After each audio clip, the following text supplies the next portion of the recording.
Kami berlindung pada Buddha. Kami berlindung pada ajaran Dharma. Kami berlindung pada Arya Sangha. Dengan segala kebajikan yang kami lakukan pada malam hari ini, semoga kami segera mencapai tingkat pencerahan Guru Buddha demi kebahagiaan semua makhluk. Namo Sang Hyang Adi Buddhaya, Namo Buddhaya.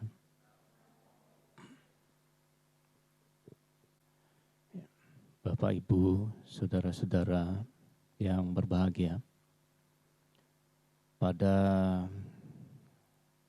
kesempatan ini kita bersama-sama memperingati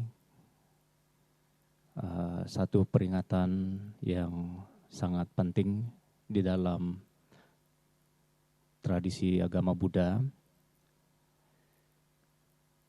Seperti yang telah direnungkan tadi, kita mengingat kembali akan beberapa peristiwa yang sangat penting sekali yang terjadi pada masa kehidupan Buddha di masa yang lalu. Yaitu seperti telah direnungkan, renungannya sudah dibacakan oleh Romo tadi, di mana pada satu ketika setelah Buddha mengutus siswa-siswanya untuk membabarkan Dharma ke 10 penjuru, di mana kemudian setelah beberapa lama mereka berkelana, para siswa-siswa Sang Buddha tersebut berkumpul kembali di hutan Weluwana, hutan bambu Weluwana, atau Wenuwana. Kalau orang di sana sekarang disebut juga sebagai Wenuwana, di samping Weluwana. Di pinggir kota Rajagraha pada masa itu. Jadi mereka berkumpul kembali setelah berkelana sekian lama, membabarkan ajaran Dharma di hutan tersebut tanpa pemberitahuan, tanpa perjanjian satu sama yang lain, dan semuanya para biku tersebut tentu saja telah mencapai tingkat kesucian arahat, dan mereka paling sedikit masing-masing telah memiliki atau menguasai 6 abinya di dalam dirinya. Dan juga mereka semua telah ditabiskan oleh Buddha sebagai biku dengan upasampada ehi biku. Nah, pada masa kehidupan Sang Buddha, di mana Buddha menerima siswa-siswanya, pentabisan ehi biku ini adalah yang hanya Buddha yang menjalankannya. Ya. Konon diceritakan pada saat seorang umat menghadap ke Buddha untuk ditabiskan menjadi biku, ketika Buddha mengucapkan kata-kata ehi biku tersebut, maka umat tersebut otomatis rambutnya terpotong dan gundul, dan akhirnya juga menjadi biku. Pentabisan ehi biku tersebut memang adalah satu hal yang sangat spesial sekali pada masa kehidupan Sang Buddha pada saat itu. Ya. Demikianlah ketika para arahat yang berjumlah 1.250 orang arahat tersebut berkumpul kembali di hutan Wenuwana. Pada kesempatan itu Buddha membabarkan tentang Wada Patimokkha, dan juga ada di samping beberapa hal yang disampaikan oleh Buddha kepada para siswa-siswanya tersebut, ada satu hal yang sangat penting sekali yang hendaknya harus diingat oleh umat Buddha pada masa sekarang ini. Di mana pada saat itu Buddha juga mengatakan satu hal yang kemudian juga dicatat di dalam kitab suci Dhammapada, yaitu janganlah berbuat jahat, tambahlah perbuatan baik, sucikan hati dan pikiran, inilah ajaran semua Buddha.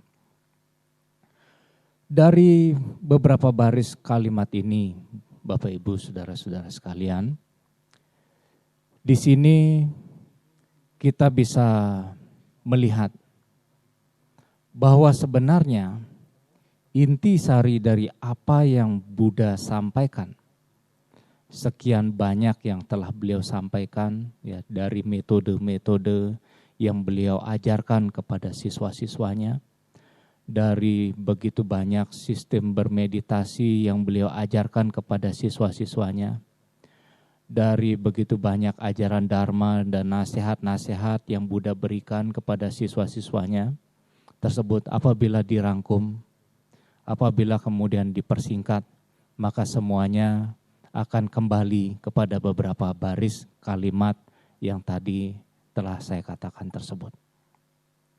Jangan berbuat kejahatan, tambahlah kebajikan, sucikan hati dan pikiran, inilah ajaran semua Buddha. Nah,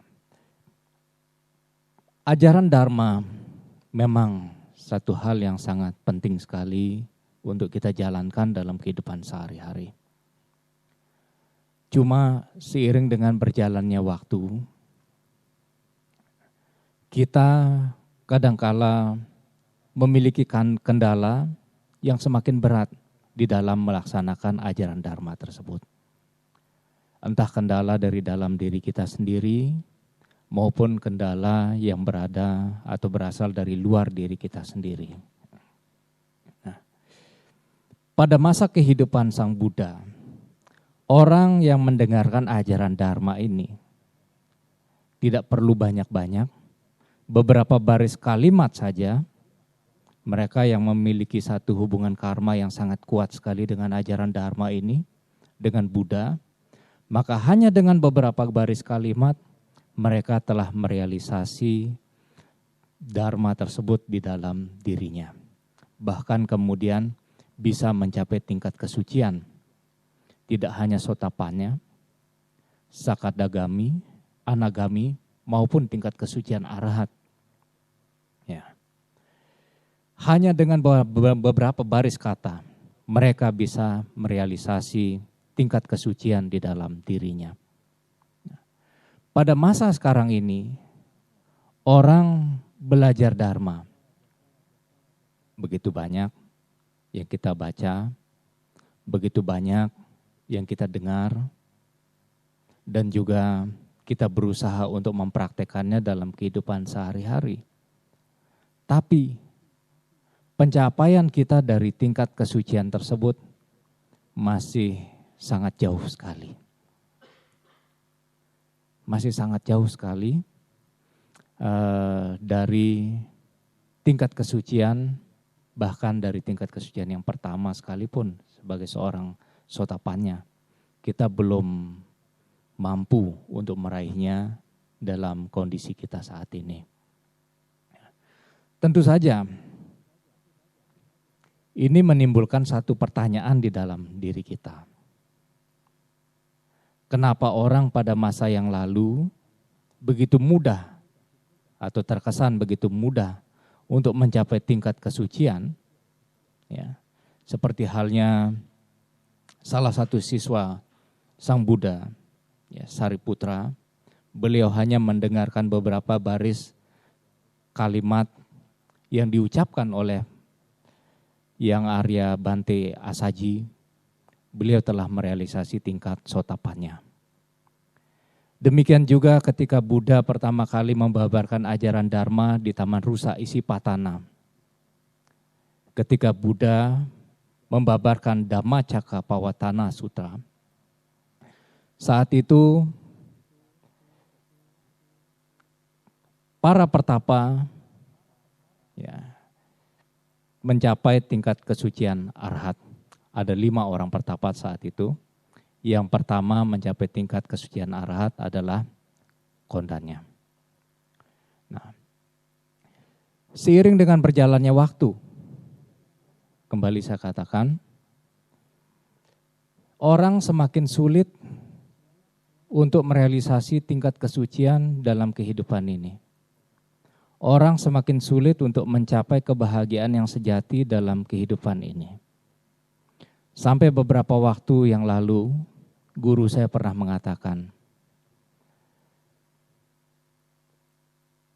pada zaman kakek beliau, orang melaksanakan 1 kali puja bakti. Ya. Mereka bisa memahami ajaran Dharma dengan sangat baik sekali. Melafalkan sutra-sutra suci dengan melaksanakan puja bakti. Mereka benar-benar merealisasi ajaran Dharma tersebut di dalam batinnya. Dan kemudian mencapai tingkat kesucian. Pada masa beliau,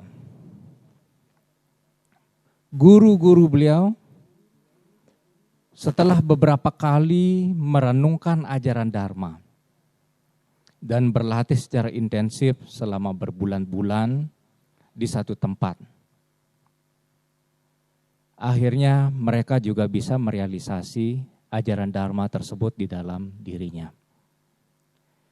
Pada masa beliau sendiri, beliau membutuhkan waktu selama berpuluh-puluh tahun dalam satu proses meditasi yang panjang, praktek Dharma yang panjang, sehingga kemudian beliau katakan baru bisa memahami sedikit ajaran Dharma tersebut di dalam dirinya. Pada masa kita saat ini, tentu saja, kalau dibandingkan dengan beliau-beliau tersebut, apalagi yang dibandingkan dengan pada masa kehidupan Sang Buddha, pencerahan yang sejati atau merealisasi ajaran Dharma di dalam batin kita itu menjadi satu hal yang seolah-olah mustahil bagi diri kita saat ini untuk mencapainya. Ya. Kenapa demikian? Seiring dengan berjalannya waktu juga, dari setiap satu kehidupan ke kehidupan yang lainnya, dari satu waktu ke waktu yang terus berkembang sampai masa saat ini. Orang yang terlahir semakin jauh dari masa kehidupan seorang Buddha. Mereka membawa karma yang lebih berat dibandingkan dengan waktu-waktu yang sebelumnya. Daripada orang tua kita, kakek kita, buyut kita, atau para guru-guru di masa yang lalu. Kita saat ini membawa beban karma yang lebih berat dibandingkan dengan mereka. Ya. Satu keberuntungan bagi seorang manusia adalah salah satu, apabila kita terlahir pada saat Buddha ada di atas dunia ini dan beliau membabarkan ajaran Dharma di atas dunia ini. Dan kemudian kita berjodoh dengan Buddha dan ajaran Dharma tersebut. Ini adalah satu keberuntungan yang sangat luar biasa sekali bagi kita semua.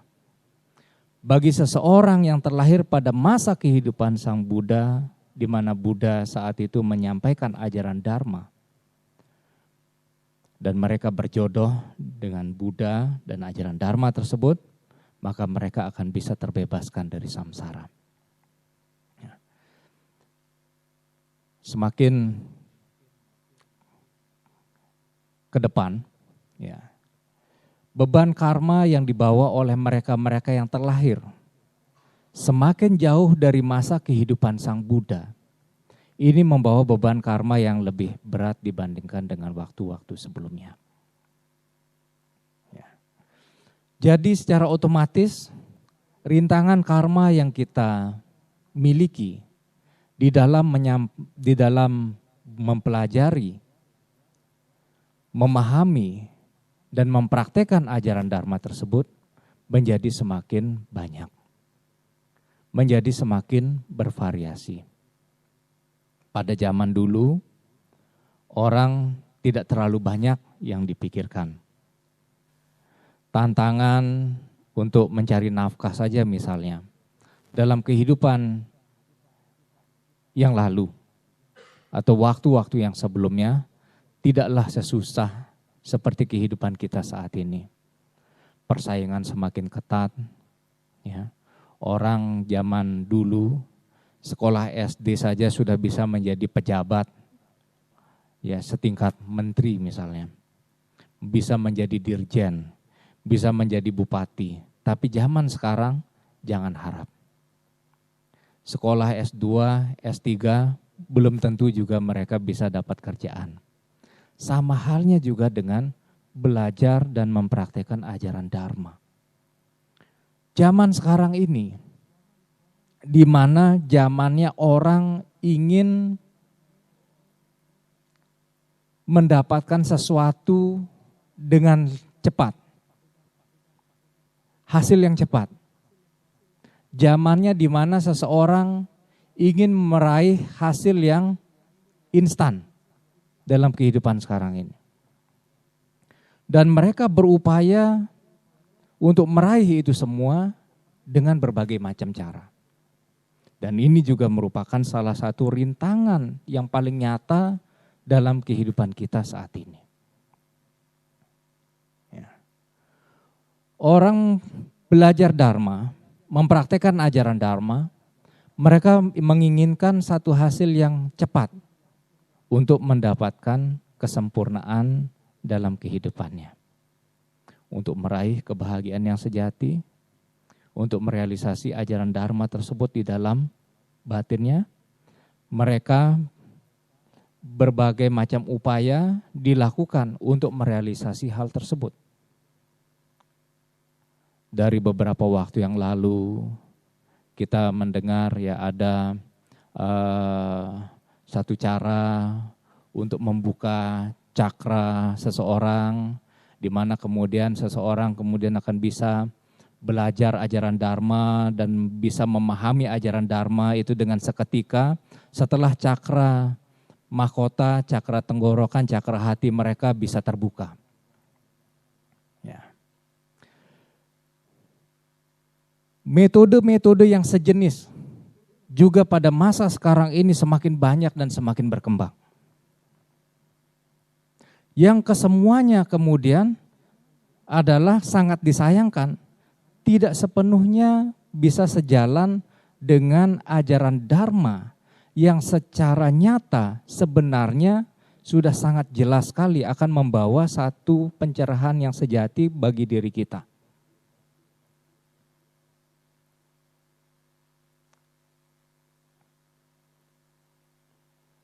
Orang-orang mulai saat ini beranggapan bahwa apa yang diajarkan oleh Buddha pada masa lalu ini sangat sulit untuk dilakukan. Dan kemudian mereka melihat, oh ada orang yang menawarkan satu cara yang lebih cepat. Satu cara yang lebih instan. Satu cara yang lebih manjur daripada apa yang diajarkan oleh Buddha kepada siswa-siswanya di masa yang lalu. Dan sangat disayangkan memang bahwa pada zaman sekarang ini semakin banyak orang yang terjebak dalam hal-hal yang seperti itu.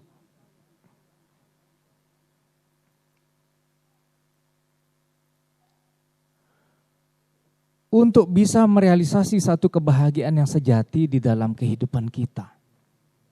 Tidak ada satu cara yang instan yang bisa kita tempuh dalam kehidupan ini. Tidak ada satu jalan pintas untuk merealisasi kebahagiaan yang sejati dalam kehidupan ini. Semua membutuhkan satu proses. Membutuhkan satu perjuangan, membutuhkan satu keyakinan di dalam diri kita, dan upaya yang kuat dalam diri kita dalam mengumpulkan satu kebajikan, kebajikan yang lainnya, sehingga kemudian kita bisa memiliki satu fondasi yang kuat untuk melangkah pada kehidupan yang lebih baik, yang lebih positif di waktu-waktu yang akan datang. Dan saudara-saudara, hendaknya harus bijaksana, harus berhati-hati terhadap orang-orang yang menawarkan jalan pintas untuk kebahagiaan yang sejati tersebut. Tidak ada yang seperti itu. Zaman dulu Buddha di hadapan siswa beliau menggenggam satu genggam daun. Ini adalah satu genggam daun di antara begitu banyak daun-daun yang ada di hutan. Nah, demikian juga ajaran Dharma. Di antara begitu banyak ilmu pengetahuan yang ada di atas dunia ini, apa yang diajarkan oleh Buddha itu seperti segenggam daun di tengah hutan tadi. Tidak banyak yang diajarkan Buddha kepada siswa-siswanya. Tapi apa yang beliau ajarkan tersebut telah merupakan satu jaminan bagi siswa-siswanya, bagi orang-orang, bagi setiap makhluk apabila mereka menginginkan satu kebahagiaan yang sejati, satu genggam daun, satu genggam ajaran Dharma yang diajarkan oleh Buddha kepada kita semua itulah yang hendaknya dijadikan sebagai satu pegangan. Inilah yang hendaknya dijadikan sebagai satu pegangan bagi diri kita, satu pedoman bagi diri kita untuk dipraktekkan dalam kehidupan kita sehari-hari. Tidak ada yang lebih cepat dari ini. Tidak ada cara yang lebih instan dibandingkan dengan cara seperti yang telah diajarkan oleh Buddha kepada siswa-siswanya. Tidak ada. Kalaupun ada, maka Buddha telah mengajarkannya lebih dari 2.500 tahun yang lalu kepada siswa-siswanya tersebut. Kalau ada.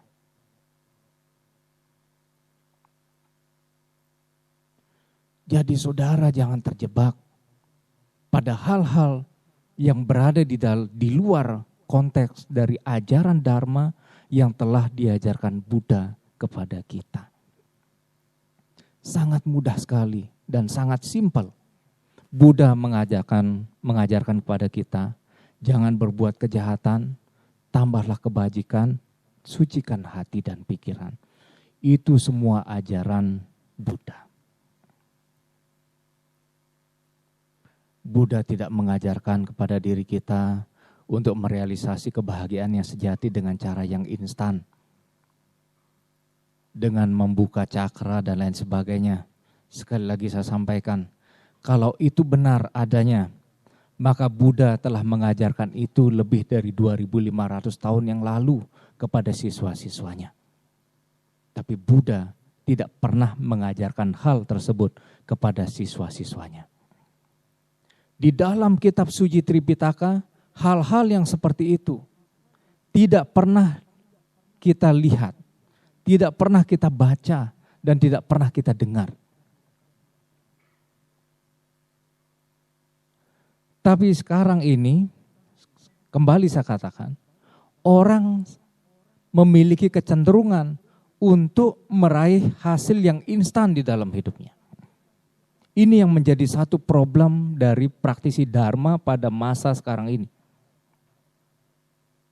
Tidak hanya di Indonesia, ya, di luar negeri, di Malaysia, Singapura, Thailand, Taiwan, Tiongkok, di India, di Nepal, di Tibet, semuanya juga memiliki kecenderungan yang seperti itu.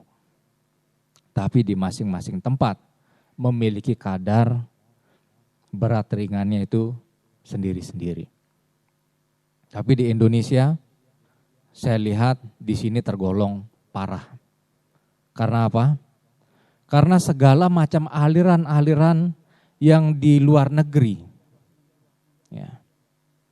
Asosiasi Buddhis di Malaysia misalnya ya telah mengeluarkan satu fatwa melalui satu perenungan, satu penyelidikan yang seksama terhadap satu ajaran. Di sana kemudian dilarang dan dinyatakan tidak benar, masuk ke Indonesia, di sini bisa diterima. Di Taiwan, misalnya di Tiongkok, di banyak negara, di sana tidak dikategorikan sebagai agama Buddha, masuk ke Indonesia agar bisa berkembang, cukup punya uang. Di Indonesia bisa jadi agama Buddha. Padahal apa yang diajarkan sangat jauh sekali daripada apa yang diajarkan oleh Buddha yang tercatat di dalam kitab suci Tripitaka. Sehingga kemudian, kembali saya katakan, di kemudian hari anak-anak kita akan terlahir dengan membawa satu karma yang lebih berat. Karena mereka lahir semakin jauh dari masa kehidupan Buddha dilahirkan di masa yang lalu. Demikian juga kemudian cucu-cucu Anda nantinya, ya cucu Anda punya anak dan mereka punya anak lagi. Semakin jauh dari kehidupan Buddha, maka mereka akan membawa satu karma yang lebih berat dalam kehidupan mereka. Semakin sulit bagi mereka untuk memiliki, untuk kemudian bisa bertemu, belajar, dan mempraktekkan ajaran Dharma dengan benar dalam kehidupan mereka. Ya, semuanya kemudian akan tercampur dari realisasi-realisasi pribadi yang belum tentu berlandaskan pada ajaran Dharma di dalam meraihnya, dan kemudian akhirnya itulah yang dijadikan sebagai satu pegangan. Ya. Dan di beberapa tempat juga kita bisa melihat orang-orang memiliki keyakinan terhadap Kuan Im, ya, di mana kemudian di tempat tersebut atau beberapa tempat yang saya tahu, saya pernah melihat sendiri orang ada yang kesurupan Kuan Im, ada bahkan yang kesurupan Buddha dan lain sebagainya. Ya, orang yang kesurupan Buddha, Kuan Im ini ya memang di sana kemudian kelihatannya sedikit banyak memberikan bantuan bagi orang-orang yang susah, memiliki solusi bagi mereka-mereka yang saat itu sedang menghadapi satu permasalahan. Tapi apakah seperti ini satu penyelesaian yang ada di dalam agama Buddha kita?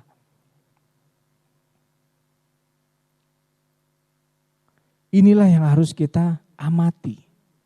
Inilah yang kemudian harus kita lihat dengan kacamata yang lebih bijaksana di dalam diri kita. Dan saya sendiri sedikit-sedikit dari waktu ke waktu, saya mengamati, saya melihat bahwa orang atau umat-umat Buddha ini memang kemudian akhirnya semakin jauh dari kebenaran yang diajarkan oleh Buddha. Ya. Ada yang melakukan tata cara puja bakti tertentu, yang kemudian mereka yakini dengan cara tersebut segala hal bisa terselesaikan. Ya. Dan juga cara-cara yang lainnya yang seperti sudah saya sebutkan tadi. Dan ini tentu saja adalah hal yang sangat disayangkan bagi kita semua. Kita menjadi semakin malas untuk belajar Dharma. Alasannya apa? Karena saya sibuk bekerja. Tidak banyak waktu untuk belajar dan kemudian bisa mengaplikasikan ajaran Dharma dalam kehidupan sehari-hari saya. Ya. Nah. Karena tuntutan zaman sekarang ini, kami harus bekerja, Bante. Sehingga kemudian sulit untuk dapat waktu, untuk meluangkan waktu agar saya bisa ke wihara. untuk belajar dan mendengarkan ajaran Dharma di wihara. Ya. Anak-anak sekarang kebutuhannya sangat bervariasi. Biaya sekolah tinggi, ya, dan kemudian keperluan untuk sekolah juga tidak kalah mahal daripada biaya sekolahnya sendiri. Anak-anak zaman sekarang sudah harus punya laptop. Kalau zaman saya dulu sekolah bawa satu buku tulis ke sekolahan aja sudah cukup. Kalau zaman sekarang anak-anak ke sekolahan bawa satu tas ransel. Ya. Berapa waktu yang lalu tas ranselnya masih kuat. Saya lihat ya beberapa tahun yang lalu, 10 tahun yang lalu, tas ranselnya masih cukup kuat untuk digendong. Zaman sekarang sudah nggak bisa lagi. Semakin tebal bukunya, semakin banyak. Akhirnya tasnya yang jadi lebih besar. Yang seperti tas koper yang diseret sekarang ini.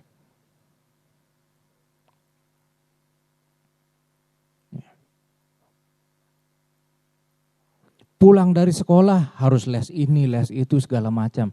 Sehingga kemudian akhirnya mereka sibuk dengan berbagai macam urusan tersebut.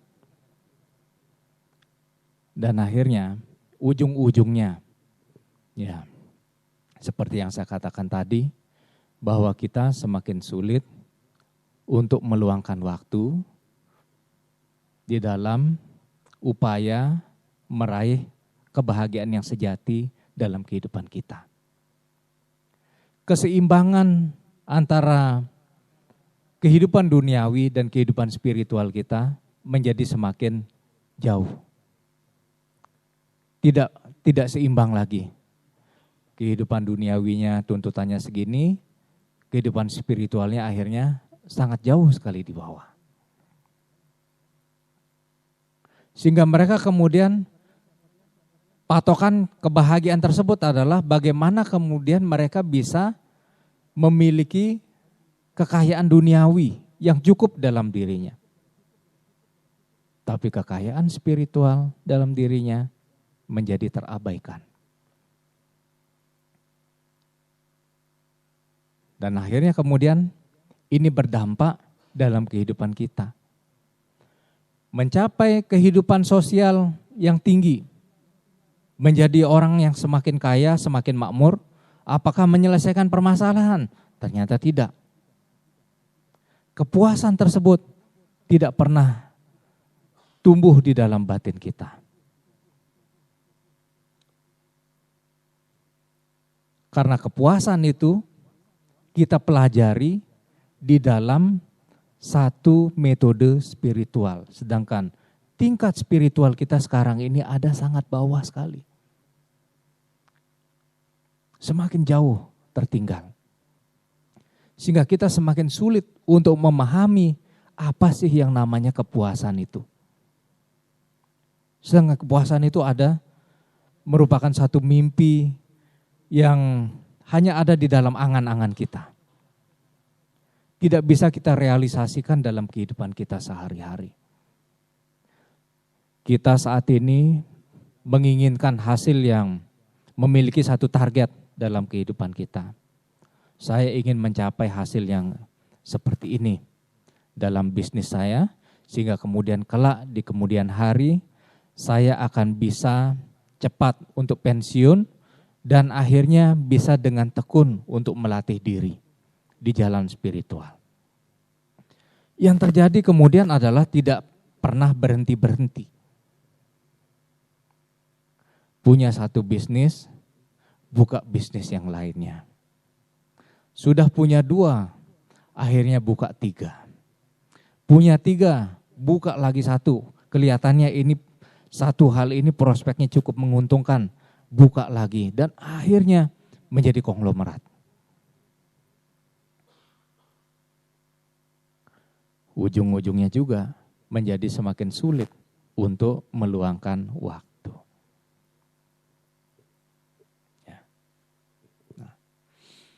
Dalam kondisi yang seperti inilah kehidupan kita sekarang ini, di mana kita kemudian menjadi semakin sulit sekali untuk merealisasi ajaran Dharma dengan baik dalam kehidupan kita.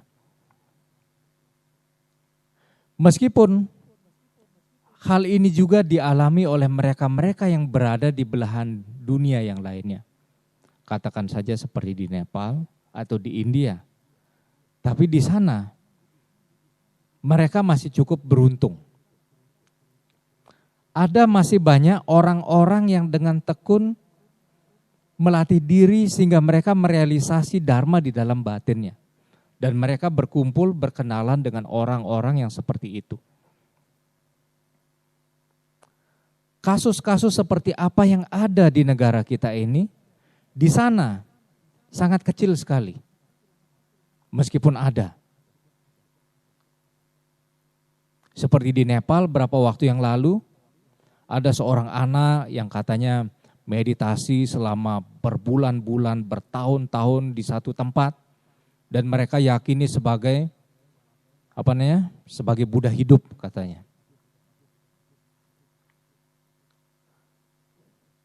Dan zaman sekarang ini memiliki banyak sekali pengikut juga di sana.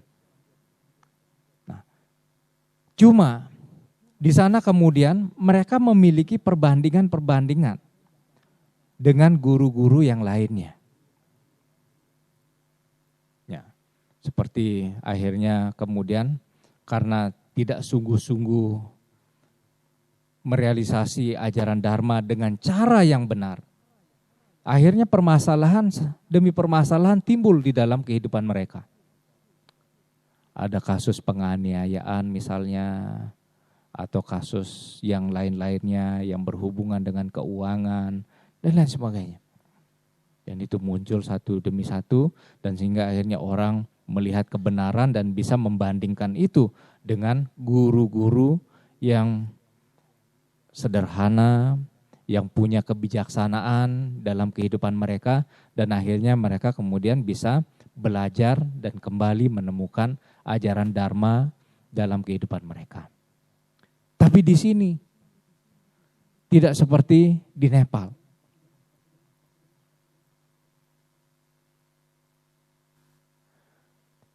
Di Indonesia ini sangat jauh sekali, ya kita akui. Sebagai anggota sangga pun kadangkala kita di Indonesia ini sangat berat sekali di dalam menjalankan ajaran Dharma tersebut dalam kehidupan sehari-hari. Tidak seperti apabila kita pergi ke Thailand, ke Burma, atau ke Nepal sana. Di sana, kita di sana benar-benar bisa belajar dengan baik. Tinggal di wihara, di mana orang-orangnya benar-benar fokus untuk belajar ajaran Dharma dan mempraktikkan ajaran Dharma di dalam satu komunitas. Sehingga kita terbawa aura positif dari komunitas tersebut dalam belajar dan mempraktikkan ajaran Dharma di sana. Sangat berbeda rasanya. Kesibukan-kesibukan yang lainnya tidak terlalu banyak. Di luar tanggung jawab untuk membersihkan wihara misalnya, ya, menjaga tempat tinggal kita, ya, lingkungan wihara, menjaga ketentraman di sana, menjaga bagaimana orang yang berlatih bersama kita itu bisa benar-benar menjalankan latihannya dengan baik, dan itulah yang kita jaga di sana. Hanya itu.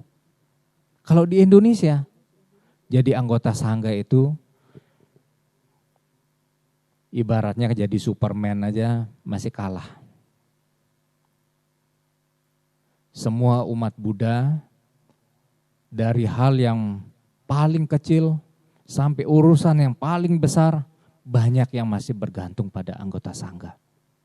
Padahal banyak dari hal-hal tersebut sebenarnya adalah merupakan di luar jangkauan atau latihan dari anggota sangga itu sendiri. Tidak heran misalnya di Indonesia ini untuk bangun wihara pun atau untuk acara-acara apapun dari umat Buddha, mereka mau bikin acara, kirim proposal ke bantenya. Bantenya yang diminta nyari orang, ngumpulin dana dari umat-umat, nyebarin proposal di sana sini. Ya. Ini satu contoh. Dan ini adalah satu hal yang lumrah terjadi di negara kita. Dan ini tidak terjadi di Nepal, di Thailand, atau di Burma sana.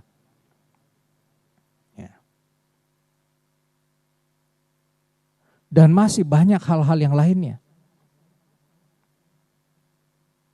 Yang ada di sini, tapi kemudian kita bandingkan, dan saya sendiri bisa membandingkan hal itu ketika saya pergi ke Nepal misalnya. Sangat jauh.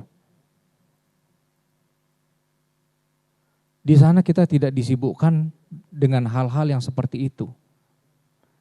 Pontang-panting, pembinaan sana-sini, pemberkatan pernikahan, dan lain sebagainya misalnya. Di Nepal, orang nikah tidak ada pernikahan di wihara, di rumah masing-masing. Diselesaikan secara adat. Mungkin ngundang bantinya hanya sekedar untuk kemudian ngundang makan, atau mereka datang ke wihara mempersembahkan dana makanan, hanya sebatas itu. Tapi kalau di Indonesia ceritanya bisa berbeda di masing-masing tempat. Anggota sangga di Indonesia terlibat terlalu jauh pada hal-hal yang sifatnya seharusnya menjadi urusan umat. Dan urusan dari umat tersebut banyak kemudian yang diserahkan kepada anggota sangga untuk dibantu menyelesaikannya.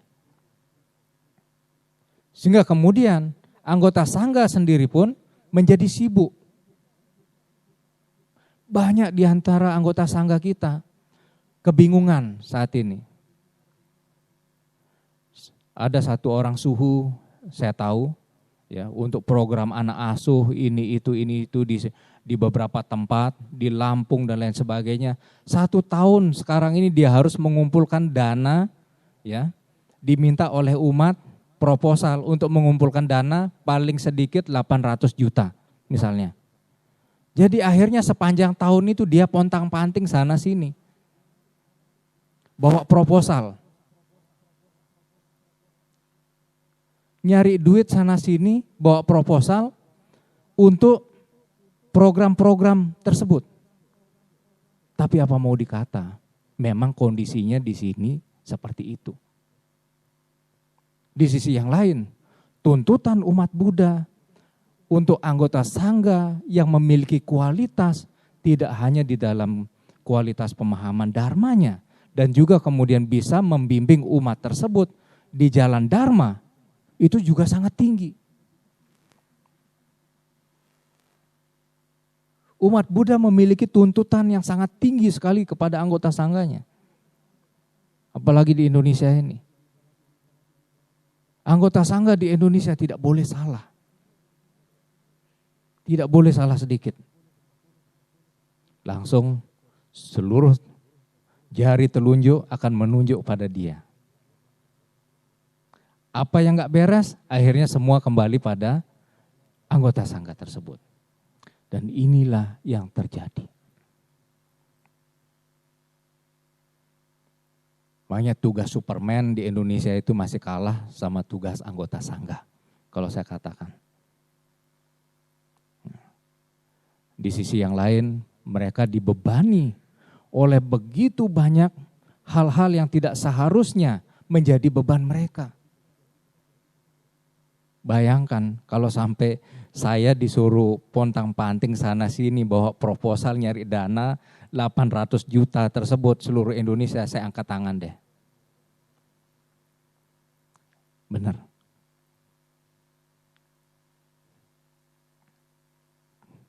Tidak mudah untuk bisa menjadi anggota sangga di Indonesia.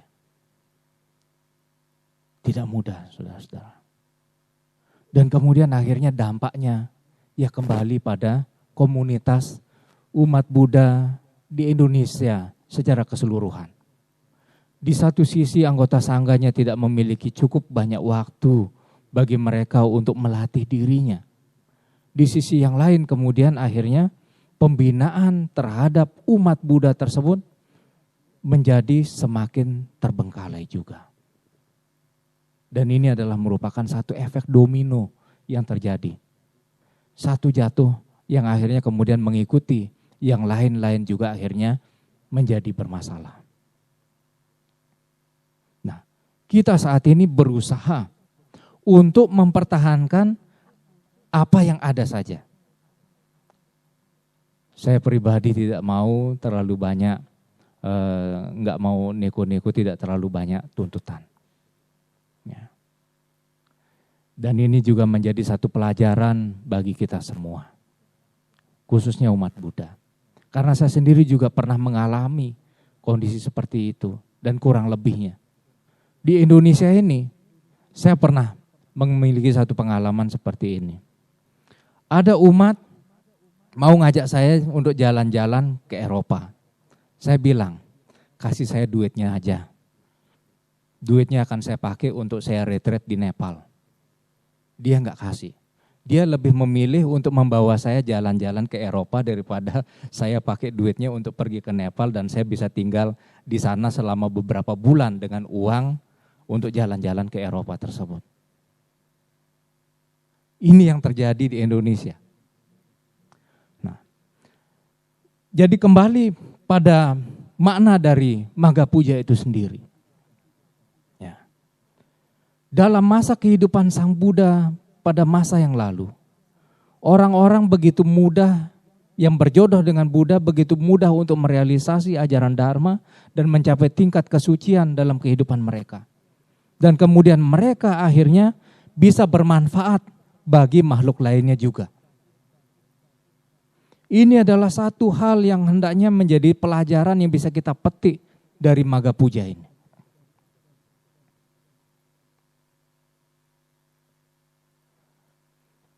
Kita harus mengembalikan kembali fungsi dari masing-masing komunitas tersebut. Komunitas Sangha memiliki fungsi sendiri, komunitas umat Buddha untuk menyokong Sangha tersebut, mereka kemudian juga memiliki aturan-aturannya masing-masing. Dan mereka berjalan di dalam aturan-aturan yang ada tersebut, tidak bersinggungan dengan aturan yang ada dalam kehidupan anggota Sangha, sehingga kemudian dengan demikian satu sama lain akan saling mendukung. Satu sama lain akan saling menyokong. Sangha itu ibaratnya seperti ikan. Umat Buddha itu seperti air. Ikan tanpa adanya air, dia akan mati. Tapi air, tidak ada ikan di dalamnya pun, dia tetap adalah air. Tapi air tersebut kemudian akan memiliki nilai tambah apabila kemudian di dalam air tersebut ada ikannya. Tapi kembali saya katakan, anggota Sangha itu seperti ikan di dalam air tadi. Kalau tidak ada air, maka dia akan mati. Kalau Sangha tidak mendapat dukungan dari umat Buddha, maka komunitas Sangha itu pun juga ibaratnya ikan tanpa air. Maka dia juga akan mati dengan sendirinya. Berapa waktu yang lalu di Jepang, juga di sana mereka mengalami banyak kemerosotan di dalam perkembangan agama Buddha di sana. Salah satunya kebijakan dari pemerintah kerajaan di Jepang pada masa lalu misalnya, di mana para biksu tersebut harus menikah. Dan terpaksa di sana akhirnya menyesuaikan dengan keputusan raja di sana bahwa mereka juga harus menikah. Dan ujung-ujungnya wihara-wihara di Jepang sampai sekarang wihara itu turun-temurun.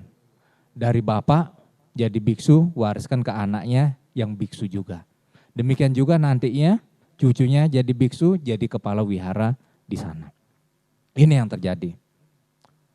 Tapi sekarang kemudian akhirnya mereka semakin memahami, ya termasuk juga di Korea, berapa waktu yang lalu terjadi kemerosotan yang begitu parah sekali terhadap perkembangan ajaran Dharma yang ada di sana, sehingga kemudian akhirnya banyak dari umat-umat yang ada di sana itu pindah agama menjadi, ada yang pindah ke agama Kristen dan lain sebagainya.